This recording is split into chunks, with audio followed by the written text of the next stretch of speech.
Welcome to Humanism Now. I'm your host, James Hodgson. On Humanism Now, we often explore how humanist values such as reason, compassion, and cooperation are applied in real-world contexts. Our guest today, Morgan DeNicola, embodies these principles through her work in diplomacy, philanthropy, and global citizenship.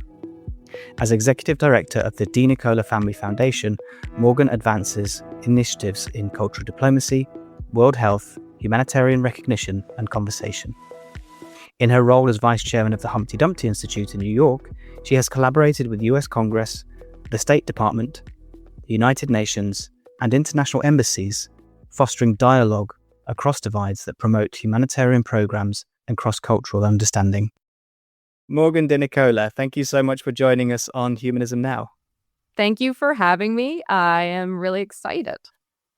Wonderful. Well, to begin with, would you mind just introducing yourself, your work, and share a little bit about the values that have guided you to this place?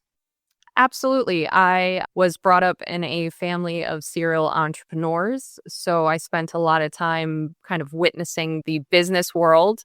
I started in marketing actually for a few of my family's companies and decided it wasn't for me. I was really not good at marketing or sales or anything like that. And luckily, through a few experiences, I realized that I wanted to work with people. And I was able to sit down with my family, and we then were able to form our first a small charity called Cosmo Cares that over time evolved into the DeNicola Family Foundation that I now am the executive director of.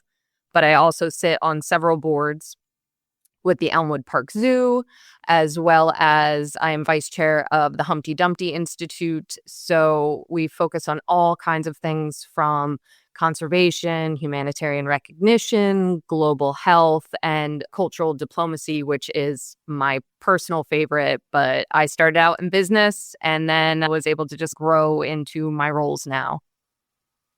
Wonderful.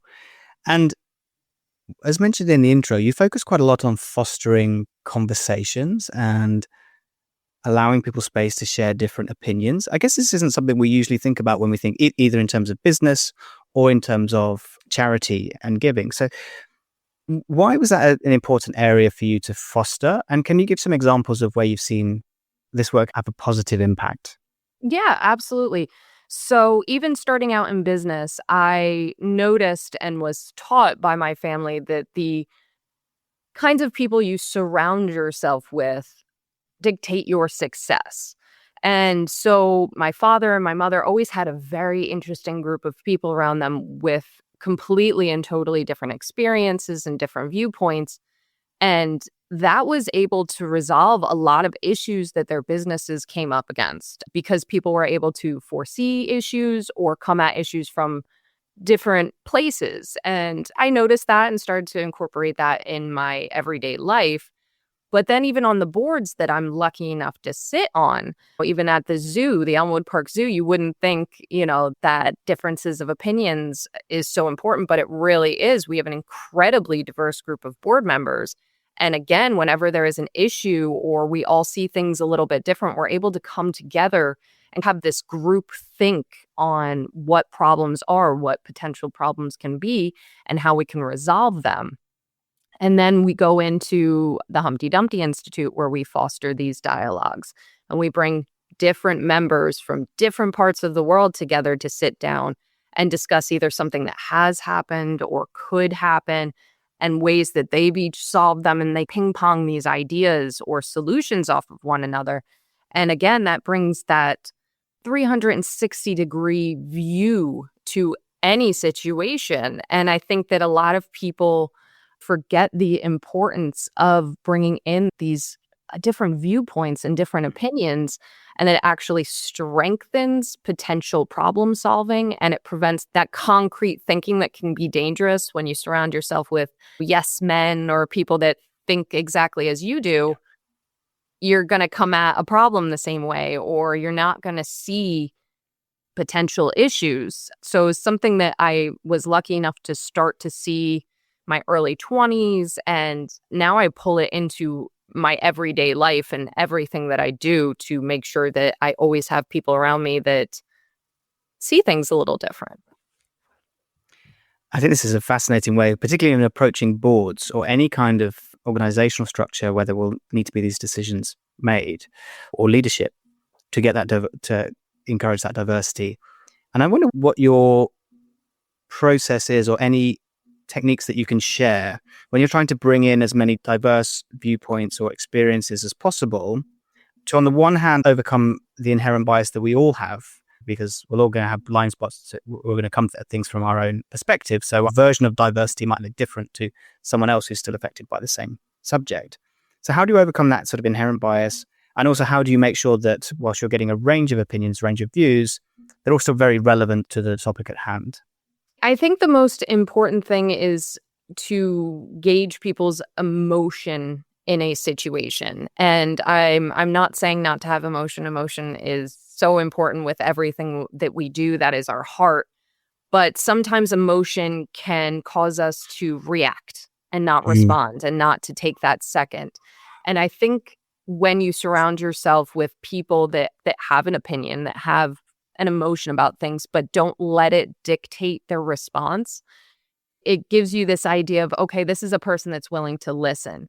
These are people that are willing to collaborate. Yes, they have their own viewpoint, but they maintain a calm and can continue to have these back and forths without getting too hard on their standpoint.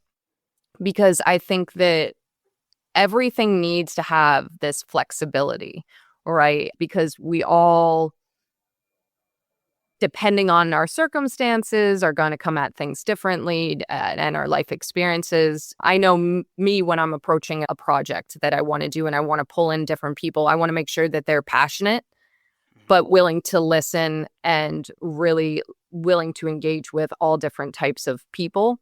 And so I might ask a question, how do you feel about this? Are you willing to work with people that believe this? And have those conversations engage that emotional response and that willingness to be a little bit more flexible. Mm. So we often talk about the importance of just staying curious here and just being open, not, I guess, not open-minded for the sake of it, but knowing your point of view, knowing your perspective, having your reasons, but allowing that space for curiosity to have that challenged and to see from a different point of view. Yeah, we like to say it's that elasticity of growth That's a that nice you phrase. need. Yeah, you need to allow people to learn on their own and grow on their own. And that doesn't happen when you're a super aggressive, when you come at a situation that's this is the way it should be solved. This is the right way.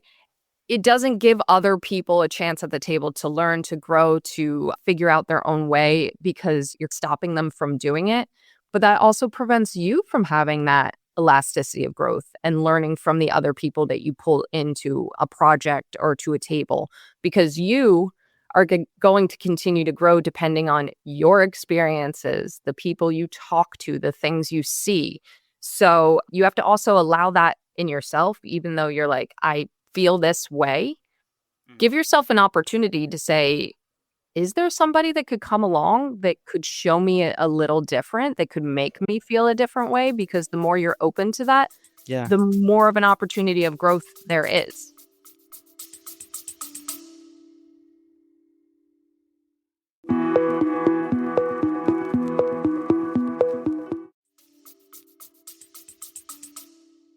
And given that you've been central, or your foundation has really promoted fostering dialogue between different cultures, I'm just wondering what you've learnt from this cross-cultural understanding. Are there any practical takeaways or key learnings that you've taken from engaging in these cross-cultural dialogues?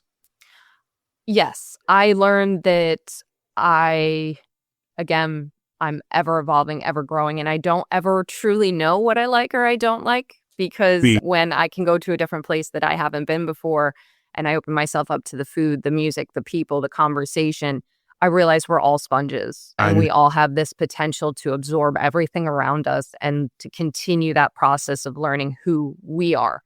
And when you allow that, you're able to maintain a calm in any situation that kind of comes at you, or opinion or your opposition, because every time it happens and you maintain that calm and you listen and you show that respect, you become a much stronger person because that self-control and that ability to actively listen, to have that curiosity, to be welcoming, makes you a better version of yourself. It's not a weakness. And for me, every time I face somebody that is on the other side of whatever it is that I believe, and I come out still me, even though I've shown the respect and I've given that other person that dignity, I realize that just because you're respectful and just because you listen and just because you put another seat at the table, it doesn't make you weaker, and it doesn't change or have to change who you are.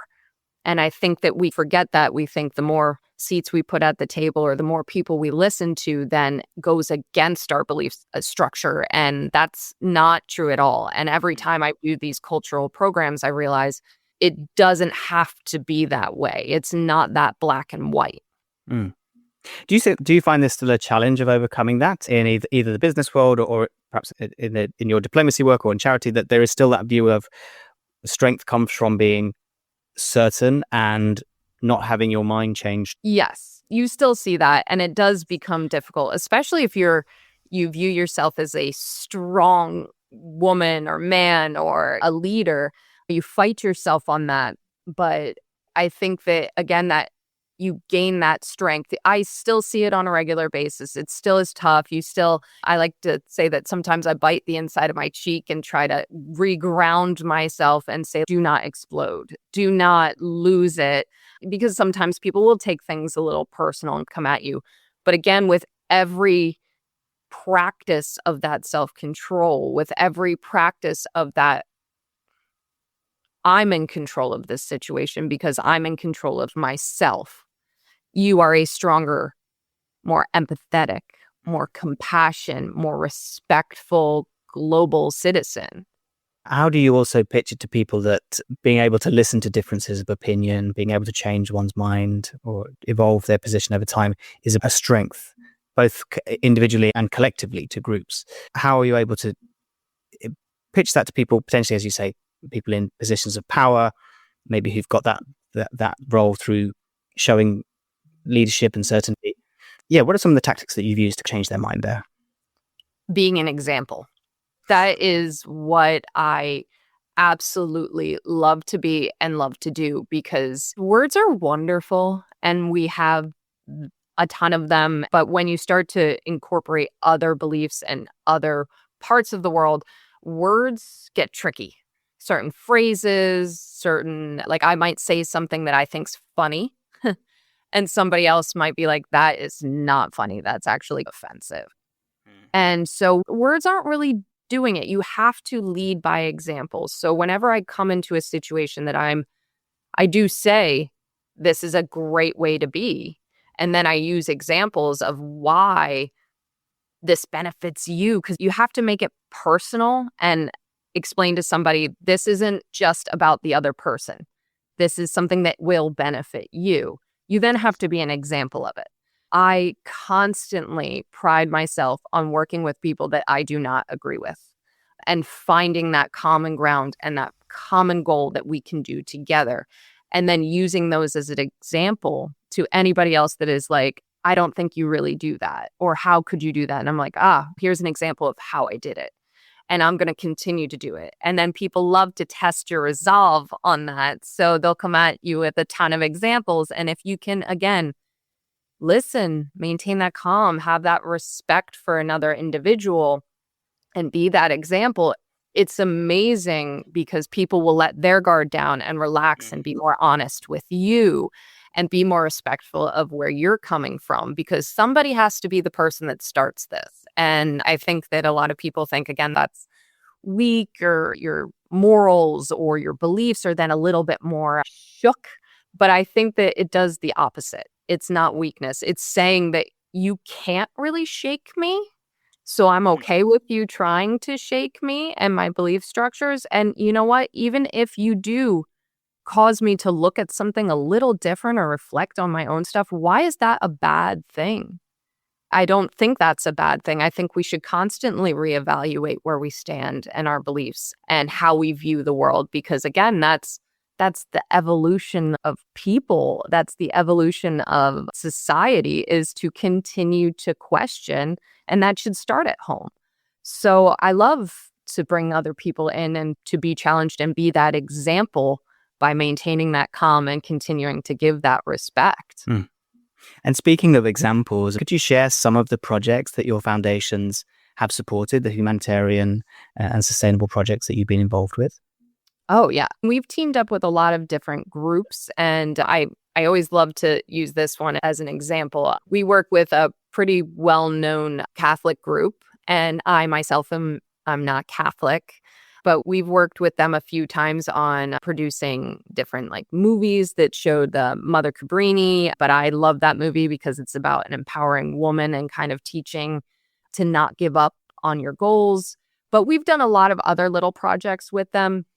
And a lot of people are like, how can you work with this group? Because I am married to a woman.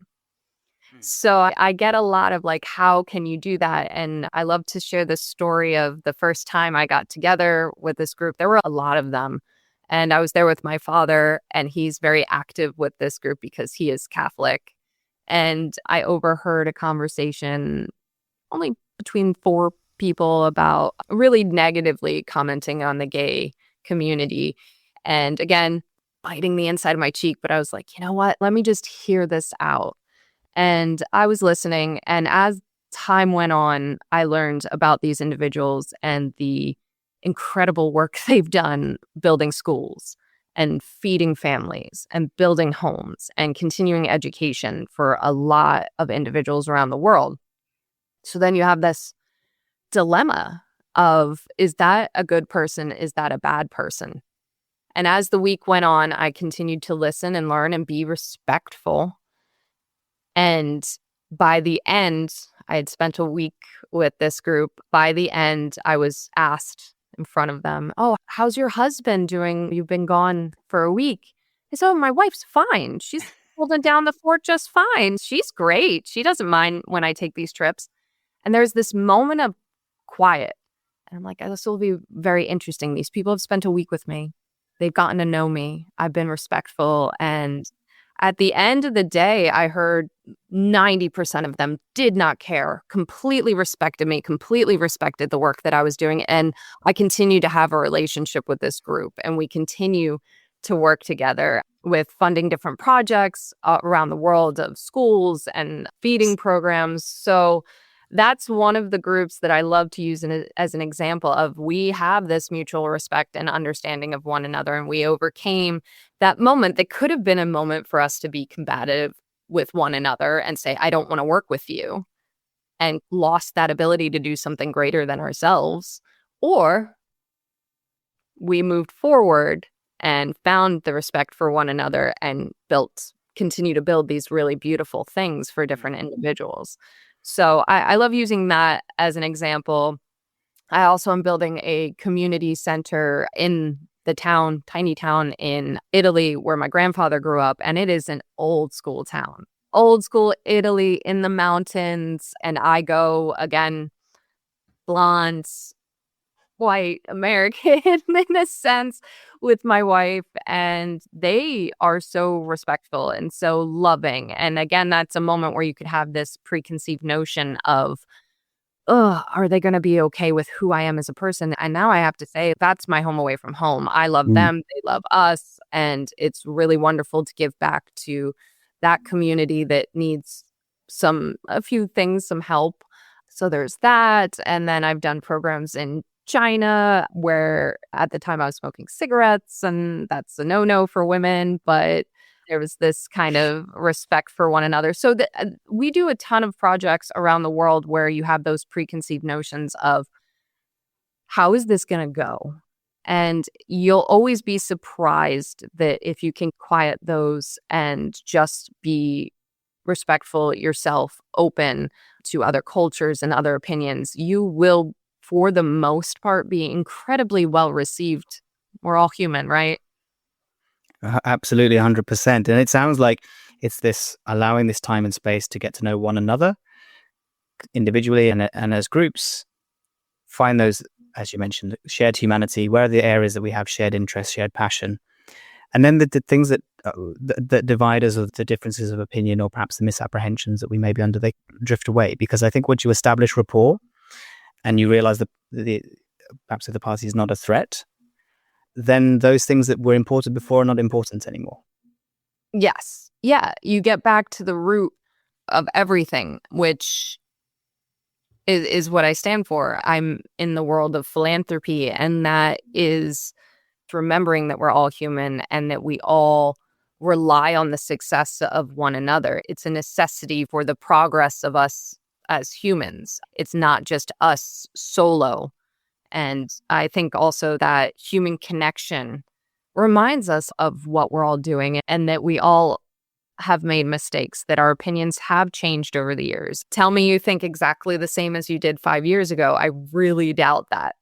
I don't think I think the same as I did 5 minutes ago. So that's why. And I know you've spoken a lot about the meaning of philanthropy before, that it's not just about financial giving.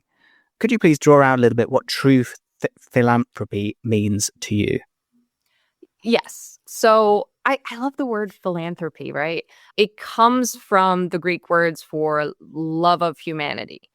And you have to get back at that. It's the love of your fellow man, and it's for the benefit of the public good, for the progress.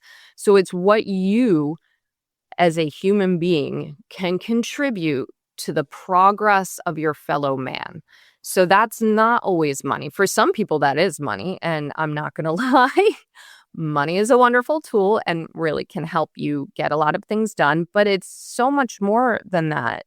It's time. It is views on how to solve issues and coming together and giving those opinions on how an issue can be solved. So it's also your ability to see other people. I think we forget that is a huge thing, is we all want to be seen. We all want to be heard and feel like we're a part of this team. And if we feel invisible, if we feel like we're not being seen or heard, we're going to be disconnected. We're not going to really care about our neighbor. We're not really going to care about something that's going on halfway across the world, because what can I do to make that better?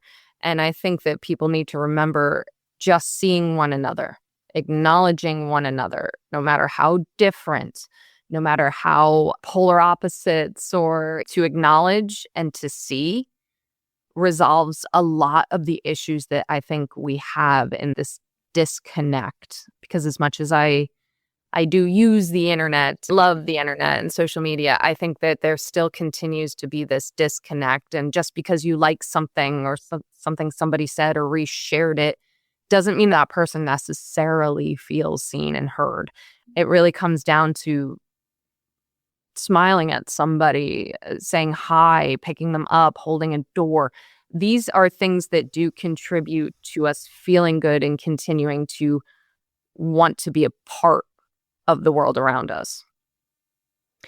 It's a really interesting way to look at it, and they're really interesting to learn about the origin of the word as well. Because I think in modern culture, when we think of philanthropy, where it's generally either an individual or an institution who has a lot of money, who is choosing to gift that money to a good cause.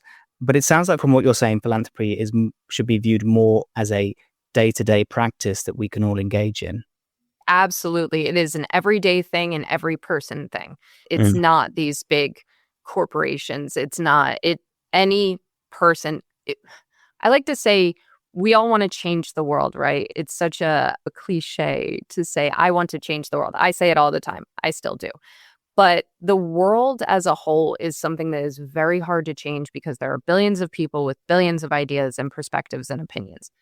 You don't change the world.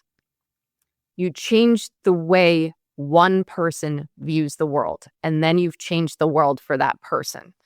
And when you break it down and you make it something tangible and that's achievable, we all can be a really big part of changing the world. And it becomes something that's more bite-sized rather than getting overwhelmed of, I am never going to change the world, because I feel like that is a problem we do face in the world of charity and philanthropy, is you get overwhelmed and have that thought. But when you can say, I don't need to change the world, I need to change the world for one person, or the way that person is experiencing the world, it becomes something that we really can do. Mm. And you mentioned that it can be quite overwhelming as a practice. And I know you've spoken a lot about mental health, and it comes up frequently in your work. Given that you work in a lot of very emotionally demanding areas, how do you personally protect and sustain your own mental health while staying engaged in these, what can be quite emotionally demanding topics? I call it the swinging pendulum. So you can have these high highs of helping people and, oh, you're wonderful. You help so many people and you feel great about yourself. And then the next day that can swing right back down because you continue to see very much the same issues all around the world. It is not just in one place. It's similar issues everywhere. And you come back down and you again get overwhelmed and incredibly depressed. I definitely personally deal with depression a lot. And I know a lot of people in any industry that's a service industry deals with depression a lot. And I don't think it should be a taboo thing. I think that we definitely need to have the right people around us to talk to when we are feeling that way. But we also need a sense of honesty and to know ourselves. So we need to know when that pendulum is swinging back down, when we're getting drained. And we need to find the things that help us. For me, I do disconnect, and that's not a bad thing for me. I need to. So I'll disconnect, and then I have the right groups of friends. I was in therapy for a very long time, so that was very important to me. But I also have the right groups of friends for knowing what I need. Do I need a friend that will just make me laugh and we won't talk about it? Have those friends. Do I need friends that I can talk to about it? I have those friends. But there's also that experimental time where you have to figure out what helps you as a person. For me, it's cooking. I love to cook because it shuts my brain off. I love to cook and bake, and then I have to focus on what I'm doing or I'm going to catch something on fire. So I like to be able to disconnect and do that. I love bubble baths, and I love to walk around in nature and be around my animals. But there was a time that it was a lot of trial and error. And I think a lot of people get very lost in that trial and error phase and they don't keep trying. But I think you need to keep trying to find those little things that make you feel better. And then with that, you have to get to a point where you reprogram your brain. For every time you see something really bad or you're feeling really bad, force yourself to think about 3 good things. It's a forced practice. And it's hard at first. You're like, I don't care about this, or I don't want to think about the good in the world. But the more you force this practice, the more it rewires your brain to do that instantaneously. So I've spent about, I want to say 7 years doing this. And now when I face something really dark and I get really sad, my brain will instantaneously pull in 3 really good thoughts.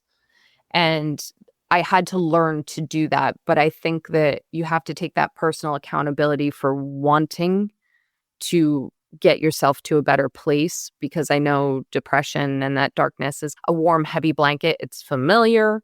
It's something you're used to, and you have to get uncomfortable to get out of that routine. And that takes that personal accountability. You can't put it on a spouse. You can't put it on friends and say, you should be there. It really comes down to you figuring out what you need, what you like, and getting yourself into healthier habits. I cry on a treadmill. Like I will just run it out and just cry. And then I'm exhausted, but I actually feel better because I released endorphins. So again, it's that finding the right people, finding what works for you, sticking with it, and finding that good. Some people are like, oh, you put on rose-colored glasses. So what if I do? So what if I have to? It puts me in a better place, and then I am able to contribute better to the world around me. It sounds like there's a real theme in a lot of your work and the way you approach projects in really actively engaging in thought and thinking about thinking, as people say, and really trying to have that active management, which again must be a stress over time as well. But it seems like there's a lot of benefits that come from that if you are willing to explore your own thoughts and try to get to the bottom of them. Yeah, I'm a chronic overthinker. It's definitely something that I do, but it was something that was years ago brought to my attention by a counselor. And he said, you have this amazing ability to articulate things that people think and feel, but can't put words to. And I realized that's such a compliment. And then that's something that I can use to help other people. So Um, I do think it's important to reflect and to think and to really dive deep into what it is that makes us feel a certain way or what it is that makes us so we can understand it better. But I also do 100% have those periods of time where I'm like, I am going to mentally disconnect yeah. for 3 days. I refuse. So I'll take off my watch and put my phone away, which drives my family crazy because I run a family foundation. And if I'm not responding to messages, people go crazy. But there is that time that I do disconnect, and I encourage people to disconnect and find things that make your brain a little bit quiet to recharge that battery. Yeah, it's just as important, absolutely. And in terms of the Family Foundation, if anybody's listening to this is interested to get in touch, what are the things that you look for in projects that really appeal to you? It has to align with one of those 4 pillars that we do have. I would love to be engaged with everything, but that's just not possible. So we broke it down to these 4 pillars, which is conservation. That's the work I do with the zoo. We've also planted trees in different places around the world. We've worked with groups that dig fresh water wells, and that conservation is very important to me, but only a small portion of what we do. And then from that, I like to say it's great to have a healthy world, but we ourselves need to be healthy. So then it's world health.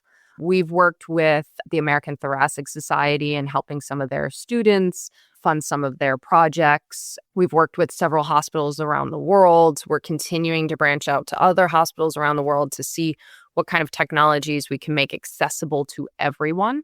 World health is very important to us, and mental health has been very much integrated into that. So healthy world, healthy body, healthy mind.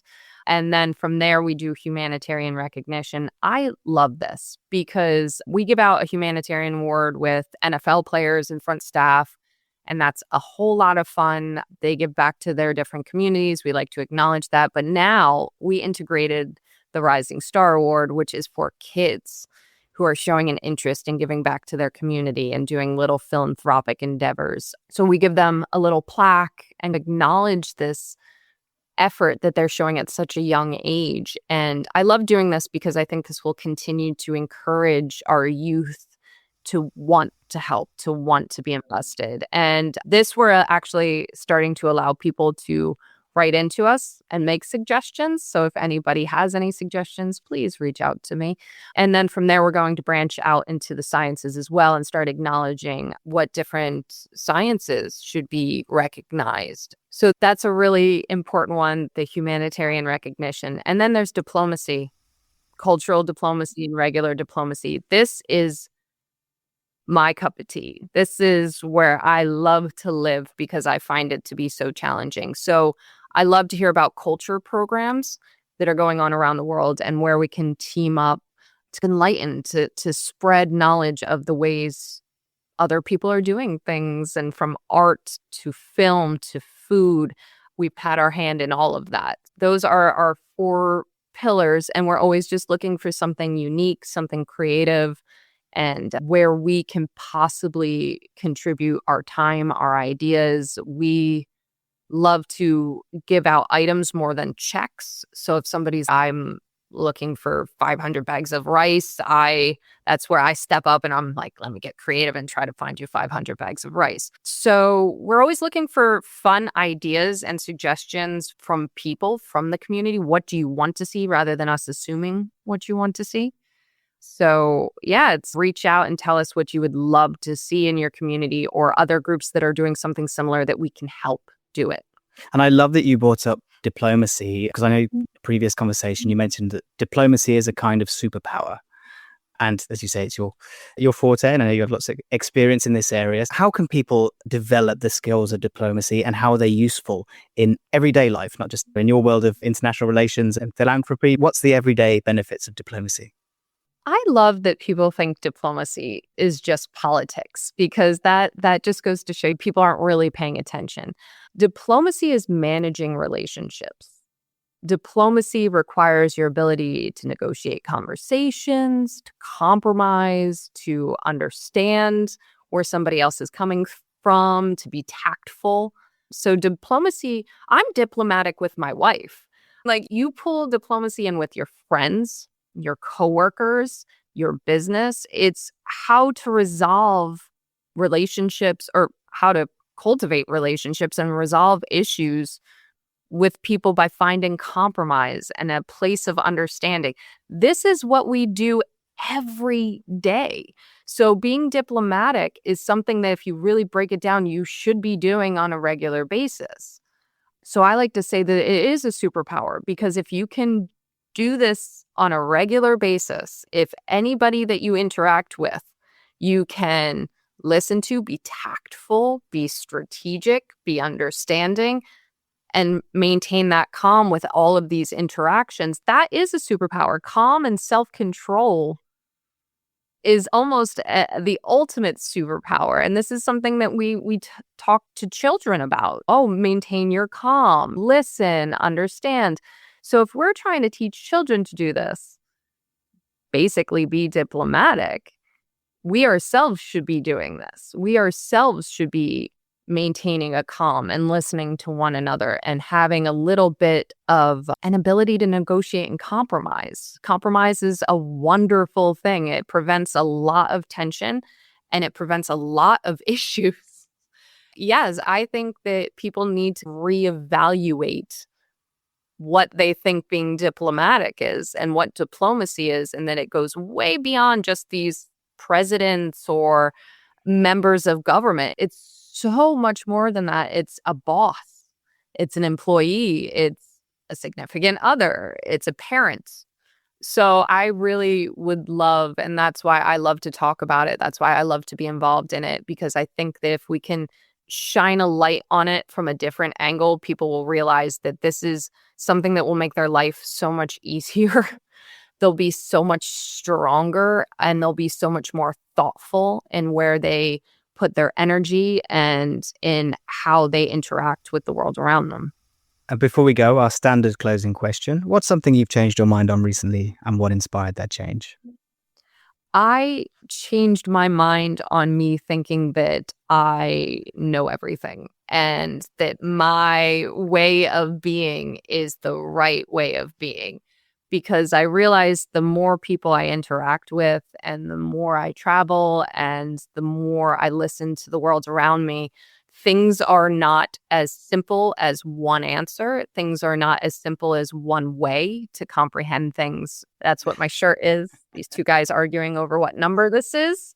I love this because is it a 6 or is it a 9? It depends on where you're standing. So that's where I continue to evolve and continue to change, is going into everything with a clean slate, still knowing who I am, but allowing myself to try to see things from every point of view before I ultimately decide what it is I'm going to do. Morgan DeNicola, thank you so much for joining us on Humanism Now. Thank you. Thank you for having me. Thanks for listening to Humanism Now. If you like the show, please leave us a review. It helps more people find us.